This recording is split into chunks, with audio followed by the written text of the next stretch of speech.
क्या ये grand alliance टूट गया? बिस्मिल्लाहिर्रहमानिर्रहीम, इय्याका नअबुदु व इय्याका नस्तईन। 7 और 8 तारीख को हम यही कहेंगे कि लाहौर आजे देख लीजिएगा ग्रैंड अलायंस कितना कामयाब है। लेकिन ये जो पॉलिटिकल एजेंडा है ये बड़ा ही ज़बरदस्त है, कौमी एजेंडा है। और मेरा ये ख्याल है कि ये की है इस मुल्क को में सिविलियन सुपरमेसी की, अदलिया की आज़ादी की, जमहूरियत की, और ये जो सारी ज़्यादतियाँ हो रही हैं उनको एक दफ़ा दोबारा सही करने की। तो ये जो अपोजिशन इत्तेहाद ने जिस तरह का काम किया है, मेरा तो ये ख्याल है कि ये बेहतरीन काम है। हुकूमत को भी अब आना चाहिए, क्योंकि हुकूमत तो कोई भी लाहे अमल देने में कामयाब नहीं रही। कल की आपने उनकी ब्रीफिंग देख ली, और कल की उनकी ब्रीफिंग की संजीदगी भी देख ली है, और एक तरफ ये पूरा पेपर भी पढ़ लिया। तो मेरा तो ये ख्याल है कि अपोजिशन ने एक दफ़ा दोबारा हुकूमत को नॉक आउट कर दिया। अच्छा, ये बताइएगा कि सलमान अकरम राजा के ऊपर इस वक्त काफ़ी ज़्यादा तनकीद हो रही है, बिकॉज उन्होंने कहा है कि 24 नवंबर को तो लोग ही नहीं निकले। तो यहाँ पे तो हमने देखा था डी चौक की यहाँ पे अवाम ही अवाम पहुँची थी, लोगों के जो है आप लोग कहते हैं शहादतें भी हुई, तो लोग तो निकले, शहादतें दी, लेकिन आपके सेक्रेटरी जनरल साहब का बयान बड़ा मुतराज़ा बयान दिया उन्होंने, कारकुनान को जो है वो हौसला शिकनी हुई उससे। अच्छा, मैंने वैसे उनका बयान पूरा सुना नहीं है। अगर सियाको सबाक से हटकर कुछ कहा गया है तो मुझे उसका अंदाज़ा नहीं है, बट मैं बिल्कुल आपको सेकंड करूँगी। जो अवाम ने, कारकुनों ने उस दिन मज़ाहमत दिखाई है, इवन शहादतें हमारी हो गई, और जिस तरह से हमारे लोग निकले हैं उनको खिराज तहसीन पेश करना चाहिए। और एक दफ़ा नहीं, जब भी वज़ीर आज़म की कॉल आती है अवाम निकलती है और अवाम उस पर लबैक कहती है, और हर दफ़ा बाहर निकलती है। मैं तो अपने कारकुनों को, अपने लोगों को, पाकिस्तानी अवाम को खिराज तहसीन पेश करूँगी कि इतनी FIRs हुई, इतना जुल्म सितम हुआ, इतनी जबरी गुमशुदगियाँ हुई, घर टूट गए, लोग अगवा हो गए, मिलिट्री कस्टडी में लोग चले गए, लेकिन आज भी तशद्दुद का जवाब, ये जो गोलियां चली हैं इनका जवाब, जाली FIRों का जवाब, इस जबर का जवाब, वो फिर भी आवाज़ उठाकर पुरअमन एहतजाज करके देते हैं। तो सबूत अच्छा, आलिया हमजा साहबा, नहीं, सबका मैं आराम से वाली भाई सब। ये बताइए कि सनम जावेद साहब अभी अंदर है और एक खातून की हुकूमत है, और इस सूरत हाल में आप पंजाब में लग रहा है कि आपके लिए मामला अभी तक नहीं हुए, पंजाब में आपको निकलने क्यों नहीं दिया जा रहा? देखिए, सबसे पहले आपने सनम की बात की है, अल्लाह करे आज उनको 6 दिन के जिस्मानी रिमांड के बाद पेश किया जाएगा। उनकी मेडिकल रिपोर्ट्स भी आपने देखी हैं। मैं सिर्फ इतना कहना चाहूँगी कि जो तशद्दुद इस दफ़ा ख़वातीन के ऊपर हुआ है ये नहायत ही काबिल मज़म्मत। तो अब मतलब मज़म्मत कितनी हमने मज़म्मत करनी है। पंजाब के अंदर जितनी फस्तायत का मुज़ाहिरा किया गया और ख़वातीन को पर्टिकुलरली निशाना बनाया गया, चुन चुन के निशाना बनाया गया।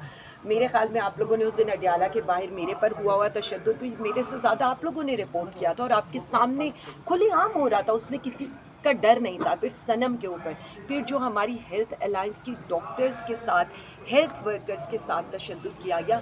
देखें, ये तो मुझे नहीं लगता कि हमें ये कहने का भी हक़ रह गया इस्लामी जमहूरिया है पाकिस्तान, क्योंकि इस्लाम तो ख़वातीन की इज़्ज़त और हुर्मत की बात करते हैं। हमें तो आयात सुना कर ये कहा जाता है कि ख़वातीन की तकरीम करनी चाहिए, लेकिन इसके तो वाइस वर्सा है। यहाँ पर इसके वाइस वर्सा ये है कि ख़वातीन के सरों से चादरें खींची जा रही हैं, चादर चार दीवारी का तकद्दुस पामाल हो रहा है, जिस्मानी तशद्दुद तक बात पहुँच गई है। बीबी साहिबा को देख लें, उसके अलावा आप डॉक्टर यास्मीन को देख लें, हमारी लातादाद ख़वातीन के साथ जुल्म सितम हुआ। ये जिस तरह से आइंदा ये अभी बताया गया है कि हमारी कई बच्चियों को अबडक्ट किया गया कि जी आपने 26वीं तरमीम में वोट देना है, तो ये तो। अच्छा, आलिया हमजा साहबा 9 मई दोबारा आ गया, सोशल मीडिया के ऊपर तो बड़ा इस वक्त ट्रेंड कर रहा है कि शोफ सरकार भी होगी, वीडियो वाली सरकार होगी, कबूतर वाली सरकार होगी। अकीदत तो एहतराम से बनाएंगे आप लोग इस मरतबा में?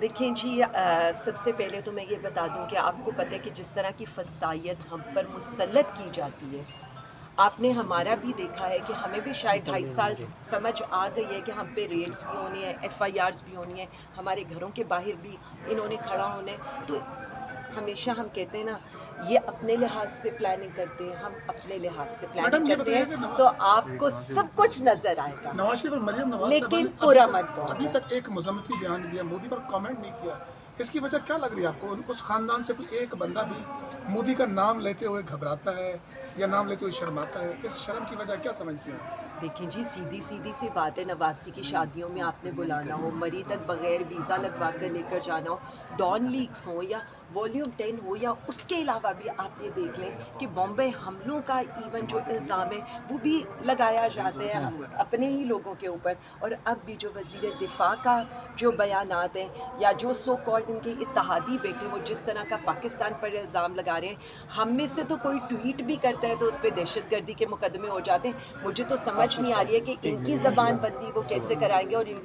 پہ دہشت گردی کے مقدمے کب کرائیں گے. اب تو یہ وقت آ گیا. عالیہ حمزہ صاحبہ، ابھی آپ نے بھی کہا کہ سلمان اکرم راجہ صاحب کا بیان آپ نے صحیح طرح سے نہیں سنا، اور اگر سیاق و سباق سے ہٹ کر بھی ان کا بیان اس وقت چلایا جا سکتا ہے، آپ نے کہا، لیکن باقاعدہ طور پر انہوں نے گزشتہ روز اسپیس میں یہ بات کہی بڑا کیٹیگوریکلی کہ 1200 سے 1500 ہر حلقے سے لوگ آئے تھے، تو اس اتنی عوام سے جو انقلاب جو ہے وہ نہیں آیا کرتے. انہوں نے کہا کل اگر میں اعلان کر دیتا ہوں دھرنے کا یا لانگ مارچ کا تو پھر اس سے کچھ نہیں ہوگا. تو کیا وہ لوگ جو کہ یہاں پر آئے تھے لانگ مارچ میں، یہاں پر گولیاں کھائی تھی یا ان پر جو شیلنگ ہوئی تھی، کیا وہ دوبارہ آئیں گے یہاں پر اگر اس طرح سے بیان قیادت کی جانب سے دیے جائیں گے؟ میں صرف اتنا سمجھتی ہوں کہ انقلاب تو اس ملک میں آ چکا ہے. یہی تو میں بتانا چاہتی ہوں. جب گولی کا جواب لوگ پرامن احتجاج سے دیں، جب آپ ان کے ساتھ ظلم کر رہے ہوں لیکن وہ خاموش نہ بیٹھ رہے ہوں، جب ہتھکڑیوں کو چوم کر لوگ نکل رہے ہوں اور ہم جیسے لوگ جب باہر نکل رہے ہوں تو عمران خان زندہ باد، پاکستان زندہ باد کے نعرے لگا رہے ہوں، 8 فیبرری ہو، 9 اپریل یا 10 اپریل کی رات ہو، پاکستانی عوام تو انقلاب برپا کر چکی ہے. اب آپ اس خاموش انقلاب سے کیا چاہتے ہیں؟ آپ اس خاموش انقلاب کو میرے خیال میں تو یہ نوشتہ دیوار ہے کہ لوگ صرف ایک شخص کی کال کے اوپر نکلتے ہیں، وہ ہے وزیر اعظم عمران خان. لوگ صرف ایک شخص ان کو متحد کر سکتا ہے پاکستانی عوام کو، وہ ہے وزیر اعظم عمران